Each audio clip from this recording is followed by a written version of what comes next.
Olá, sejam bem-vindos a mais uma videoaula sobre Físico-Química 1. Nosso assunto de hoje é soluções. Os tópicos a serem abordados são soluções, dispersões de soluções verdadeiras, saturação de soluções e curvas de solubilidade. Ao término desta aula, você deverá ser capaz de entender a diferença entre soluções verdadeiras, soluções coloidais e suspensões, compreender o conceito de saturação de uma solução, avaliar curvas de solubilidade. Primeiro, vamos entender um pouquinho o que são soluções verdadeiras. Dispersão é quando eu tenho uma pequena quantidade de uma substância que é distribuída numa outra substância em grande quantidade. Essa substância em pequena quantidade nós chamamos de fase dispersa e a substância em grande quantidade chamamos de fase dispersante. Então, por exemplo, nós temos uma dispersão de água e sal. Jogamos um pouquinho de cloreto de sódio numa certa quantidade de água, esse cloreto de sódio dissolve-se totalmente na água, então nós temos o quê? Uma mistura homogênea. Se olharmos para esse recipiente, é uma fase única, sem distinção nenhuma, não é possível observar nenhum cristal, nenhuma partículazinha de sal presente nesse recipiente. Então, nesse caso, é chamada de mistura homogênea. Porém, se pegarmos o mesmo recipiente com água e ao invés de sal colocarmos areia, nesse caso a areia não se dissolve na água, a areia irá se depositar no fundo do recipiente. Nesse caso nós teremos duas fases, a fase líquida da água e a fase sólida, a areia que se depositou no fundo do recipiente. Nesse caso a gente chama isso aí de mistura homogênea. Existe uma classificação para nós sabermos o que são soluções, o que é mistura homogênea, o que são soluções verdadeiras, o que não é solução verdadeira, na seguinte situação.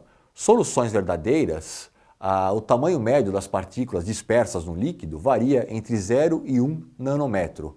O que seria um nanômetro? Vamos imaginar 1 metro dividido por 1 trilhão, ou seja, 10 elevado a 9, é a medida de 1 nanômetro.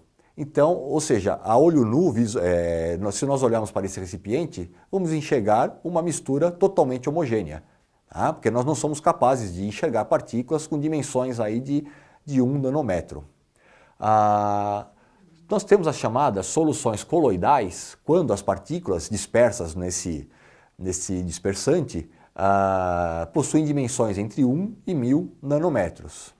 E, finalmente, as suspensões, quando nós temos partículas com tamanho acima de 1000 nanômetros.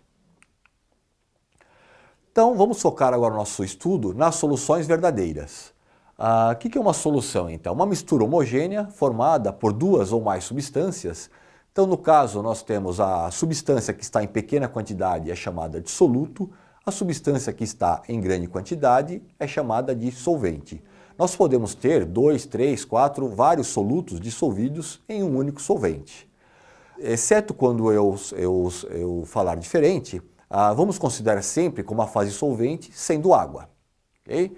A facilidade de solubilizar uma substância em outra está relacionada diretamente às forças intermoleculares que estão agindo entre essas partículas. Então, no caso da água, as forças intermoleculares que agem quando o solvente é água são as forças devidas às pontes de hidrogênio, as ligações de hidrogênio. Nós vimos na aula de ligações de forças intermoleculares que essas são ligações fortes. Então, por exemplo, água é uma substância polar, porque tem pontes de hidrogênio, tem ligações entre oxigênio e hidrogênio, e etanol também tem uma certa polaridade, porque o etanol possui ligações também entre oxigênio e hidrogênio. Então, se misturarmos um pouco de etanol em água, eles misturam-se perfeitamente, formam uma solução homogênea. Por que acontece isso? Porque os dois são substâncias polares. Se pegarmos o caso de as chamadas substâncias apolares, as forças intermoleculares que atuam entre essas substâncias são ligações fracas chamadas de forças de Van der Waals. Se pegarmos, por exemplo, gasolina e querosene, tanto a gasolina como o querosene são formados basicamente por ligações entre átomos de carbono e de hidrogênio. Mais para frente veremos nas aulas de química orgânica que tanto a gasolina como o querosene fazem parte do grupo dos hidrocarbonetos. Então, como são substâncias apolares, tanto a gasolina como o querosene, se misturarmos os dois, também formam uma mistura homogênea. Então, até a nossa ilustração apresenta a água mais álcool, forma uma solução homogênea, querosene e gasolina também é uma solução homogênea, porém, se misturarmos gasolina e água, não ocorrerá mistura entre os dois, ocorrerá uma separação de fases. Justamente por quê?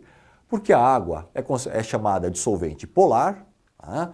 E a gasolina é um solvente apolar. Então, como não há as interações, as forças intermoleculares que atuam na gasolina e na água são de natureza diferente, não ocorre interação entre essas fases, por isso nós temos uma mistura heterogênea, ou seja, de duas fases. Um fenômeno que ocorre quando o cloreto de sódio, por exemplo, sal, é dissolvido na água, é o fenômeno chamado de solvatação. O que vai acontecer?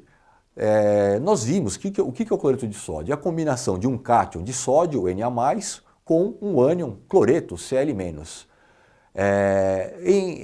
No estado sólido, o sal forma o retículo cristalino, representado aqui na nossa ilustração pelas bolinhas laranjas e verdes.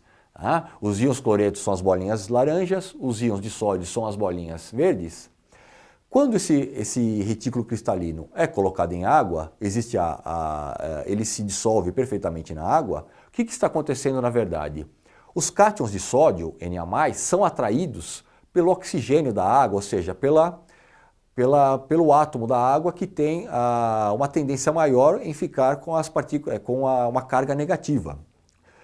Então, podemos verificar aqui na nossa ilustração que os cátions de sódio ficam todos cercados pelos átomos de oxigênio, que têm uma carga parcial negativa. Por outro lado, os ânions de cloreto, que possuem carga negativa, são todos cercados sofrem aproximação do hidrogênio presente nas moléculas de água. Por quê? O hidrogênio tem carga parcial positiva dentro da molécula de água. Então, faz com que esse fenômeno que acontece da água, vamos dizer, cercar as partículas positivas através da sua carga parcial negativa, que são os átomos de oxigênio, e cercar as cargas negativas através dos hidrogênios, é o fenômeno então chamado de solvatação. Okay? Um segundo fenômeno é o chamado dissolução, quando estamos falando de um gás que será dissolvido em uma fase líquida. Então, vamos pegar o exemplo do cloreto de hidrogênio, HCl, quando dissolvido em água, transforma-se no ácido clorídrico. Como é que acontece esse fenômeno chamado de dissolução? Em água, o que vai acontecer? O cloreto de hidrogênio irá liberar íons H+, os cátions íon H+, e os ânions cloreto Cl-. Esses íons H+, serão atraídos pelo oxigênio da água, justamente porque o oxigênio tem a carga parcial negativa. Então forma uma espécie de um complexo chamado hidrônio, que nós representamos por H3O+, ou seja, com a carga positiva, até o momento simplesmente por H+, quando existem cátions de hidrogênio dissolvidos em água, mas na verdade ele está associado a uma molécula de água formando esse íon chamado hidrônio, H3O+. E os ânions de cloreto ficam dispersos, ficam livres pela água. Vamos falar um pouquinho agora sobre saturação de uma solução. Tomando como exemplo o sal, cloreto de sódio e água, se pegarmos uma certa quantidade de água e começarmos a adicionar cloreto de sódio e agitar essa mistura com o objetivo de dissolver o sal na água, nós vamos perceber que nós podemos ir adicionando sal, até um certo momento que não vai adiantar mais a gente agitar, que não ocorre mais solução, começa a aparecer uma fase sólida, um precipitado no recipiente com água. Quando acontece isso, a partir desse ponto, quando aparece o primeiro cristal de sal na solução, costumamos dizer que a solução atingiu o seu ponto de saturação. O ponto de saturação ele depende do soluto e do solvente, né? No caso estamos falando disso, o soluto é o cloreto de sódio, o solvente é a água, e depende também da temperatura em que está sendo realizada essa interação, e no caso de dissolução de gases em água, além da temperatura, tem que ser levada em conta a pressão de trabalho. Para podermos avaliar as diferentes condições de solubilidade de diferentes sais em água, existe uma unidade chamada coeficiente de saturação ou grau de solubilidade. Seria o quê? A quantidade necessária de uma substância para saturar uma certa quantidade de solvente em condições padrões de temperatura e pressão. Então, pegando aqui como exemplo, para a água a 0 graus Celsius, a solubilidade do cloreto de sódio, NaCl, é de 357 gramas por litro de água. Ou seja, se eu colocar mais do que 357 gramas de cloreto de sódio em água a 0 graus Celsius, vai ocorrer precipitação, né? Ele não vai mais dissolver. Nitrato de prata, a gente pode perceber, a GNO3, tem uma solubilidade bem maior, né? 1220 gramas por litro de água. E o último exemplo, já ao contrário, sulfato de cálcio em água a 0 graus Celsius tem uma solubilidade somente de 2 gramas por litro de água. Ou seja, ele é praticamente, né, quase insolúvel em água. Quando uma substância é totalmente insolúvel na água, dizemos que o seu coeficiente de solubilidade é nulo. Okay? E de acordo com o coeficiente de solubilidade, nós podemos classificar as soluções em 3 maneiras. Quando eu tenho menos soluto dissolvido do que o grau de solubilidade, do que o coeficiente de solubilidade, dizemos que essa solução está insaturada. Então, pegando como exemplo novamente o cloreto de sódio, se o grau de solubilidade dele, o coeficiente de solubilidade é 357 gramas por litro, se eu dissolver, por exemplo, 200 gramas de cloreto de sódio em água, dizemos que essa solução está insaturada. Se eu dissolvo exatamente 357 gramas em 1 litro de água a 0 graus Celsius, dizemos que a solução está saturada. E se colocarmos mais quantidade, por exemplo, 400 gramas de cloreto de sódio em água a 0 graus Celsius, haverá a precipitação de sal nessa solução e, nesse caso, dizemos que a solução está supersaturada, ou seja, ela tem mais sal do que o coeficiente de solubilidade dela permite. Vamos falar um pouquinho agora sobre as curvas de solubilidade. Como falamos anteriormente, dependendo do tipo do soluto e de solvente, nós temos diferentes capacidades de solubilidade e também em função da temperatura. Então, olhando para o gráfico representa para a gente a solubilidade em gramas de uma determinada substância por 100 gramas de água, em função da temperatura.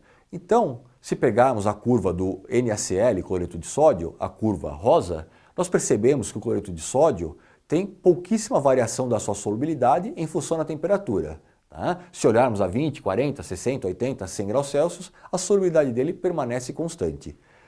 Já a segunda curva, a curva laranja, NH4Cl, o cloreto de amônio, nós podemos perceber que a partir de 50 graus Celsius até 100, a solubilidade vai aumentando suavemente em função da temperatura. O terceiro exemplo, o KNO3, nitrato de potássio, a curva amarela, já é possível perceber como a solubilidade aumenta bastante com o aumento da temperatura. E o quarto exemplo, o NaClO3, o clorato de sódio, também percebemos que existe um aumento bastante considerável da solubilidade dele em função da temperatura. Na grande maioria dos casos, as substâncias aumentam o seu grau de solubilidade em água com o aumento da temperatura. Existem pequenas exceções, mas, via de regra, a solubilidade aumenta com o aumento da temperatura. Falando um pouquinho agora da solubilidade de gases em líquidos, no caso aqui de gases em água, o gráfico mostra para a gente, fixada a pressão, então considerada na condição da pressão de uma atmosfera, nós podemos verificar que a solubilidade tanto do oxigênio como do nitrogênio diminui com o aumento da temperatura, ou seja, é o inverso dos sais. No caso aqui dos gases, a solubilidade deles diminui com o aumento da temperatura. Podemos perceber que o nitrogênio tem uma pequena diminuição na solubilidade com o aumento da temperatura e o oxigênio tem uma diminuição mais acentuada da solubilidade em função da temperatura. E analisando também a solubilidade do oxigênio e do nitrogênio em água, mas agora fixando a temperatura a uma temperatura de 25 graus Celsius, nós podemos verificar que a solubilidade do nitrogênio e do oxigênio aumentam na água em função do aumento da pressão. Novamente, podemos perceber que o nitrogênio tem uma sensibilidade menor, varia menos, a solubilidade dele aumenta numa proporção menor, e olhando a linha do oxigênio, a linha vermelha, percebemos que existe uma variação maior da solubilidade em função da temperatura. Quiser saber um pouquinho mais, assista ao vídeo Rio Grande do Norte produz 95% do sal. Chegamos ao final de mais uma videoaula sobre soluções. Espero que tenham gostado. Visite nossas redes sociais e até a próxima.